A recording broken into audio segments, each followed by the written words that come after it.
احباب ذی وقار، آج ایک دوست نے 2 سوال پوچھے ہیں۔ ان کا پہلا سوال یہ ہے کہ کیا اسپیڈ کے ساتھ تراویح پڑھی جا سکتی ہے؟ اس کے 2 پہلو ہیں۔ پہلا یہ ہے کہ قرآن مجید جو پڑھا جاتا ہے قراءت کی صورت میں اسے تیز پڑھا جائے، اور دوسرا یہ ہے کہ رکوع اور سجدے تیز تیز کیے جائیں۔ جہاں تک قرآن پڑھنے کا تعلق ہے تو اس کے کچھ ضابطے ہیں، ان پر عمل ہونا ضروری ہے۔ پہلا ضابطہ یہ ہے فَاقْرَؤُوا مَا تَيَسَّرَ مِنَ الْقُرْآنِ، قرآن اتنا پڑھو جتنی تمہیں آسانی ہو۔ دوسرا ضابطہ یہ ہے وَرَتِّلِ الْقُرْآنَ تَرْتِیلًا، قرآن کو ٹھہر ٹھہر کر پڑھو۔ تیسرا ضابطہ حدیث شریف میں ہے، فرمایا مَن لَّمْ يَتَغَنَّ بِالْقُرْآنِ فَلَيْسَ مِنَّا، فرمایا جو خوبصورتی کے ساتھ قرآن نہ پڑھے وہ ہم میں سے نہیں ہے۔ تو میری ریکویسٹ ہے بالکل قرآن مجید برہان رشید کو ٹھہر ٹھہر کر پڑھیں، خوبصورتی کے ساتھ پڑھیں، اتنا تیز نہ پڑھیں کہ اس کا معنی بگڑ جائیں۔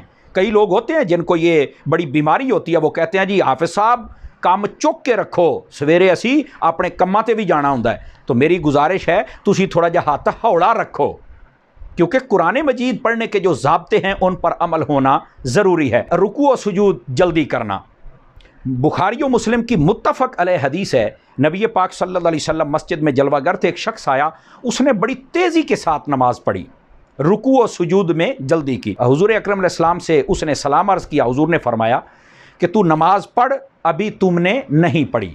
وہ چونکہ صحابی تھا، ماننے والا تھا، اٹھا، اس نے دوبارہ نیت باندھ لی، لیکن اسی طرح جلدی جلدی۔ پھر بارگاہ اقدس میں آیا، آپ نے پھر فرمایا کہ نماز دہراؤ، تم نے ابھی نہیں پڑھی۔ اس نے پھر دہرائی، پھر حاضر خدمت ہوا، حضور نے فرمایا پھر پڑھو، ابھی تم نے نہیں پڑھی۔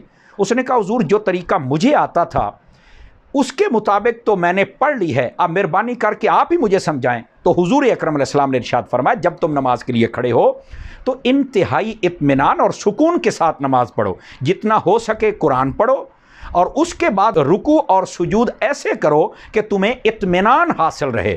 تو نہ قراءت میں جلدی ہونی چاہیے اور نہ ہی رکوع اور سجود میں جلدی ہونی چاہیے۔ ان کا دوسرا سوال یہ ہے کہ اگر تراویح بالکل نہ پڑھی جائے تو کیا روزہ ہو جاتا ہے یا 8 اور 12 پڑھ سکتے ہیں؟ تو ان کی خدمت میں یہ ریکویسٹ ہے کہ تراویح یہ سنت ہے، اس کو ضرور پڑھنا چاہیے۔ اگر نہیں پڑھیں گے تو سنت کے تارک بھی بنیں گے، قیام اللیل کا ثواب بھی نہیں ملے گا، قرآن کی برکات بھی نہیں ملیں گی۔ اور اس کا میں آپ کو ایک بڑی لطف والی بات بتاؤں، روزہ تو ہو جائے گا اگرچہ آپ تراویح کی 1 رکعت بھی نہ پڑھیں، روزہ ہو جائے گا۔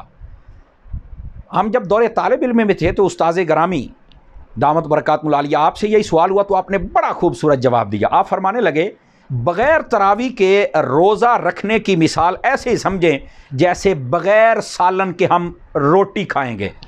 تو فرمایا سوکھی روٹی کھانا وہ مزہ تو نہیں نہ ہوتا، ایسے ہی فرمایا اگر تراویح نہ پڑھی جائے تو روزہ رکھنے کا وہ لطف اور مزہ نہیں ہوتا ہے۔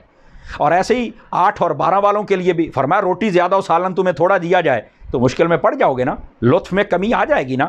اسی طرح جو تھوڑی تراویح پڑھتے ہیں ان کے لطف میں بھی کمی آ جاتی ہے۔ تو اللہ تعالی ہم سب کو رمضان شریف کے اندر جہاں سبھی عبادات کرتے ہیں وہاں پر تراویح پڑھنے کی بھی توفیق عطا فرمائے۔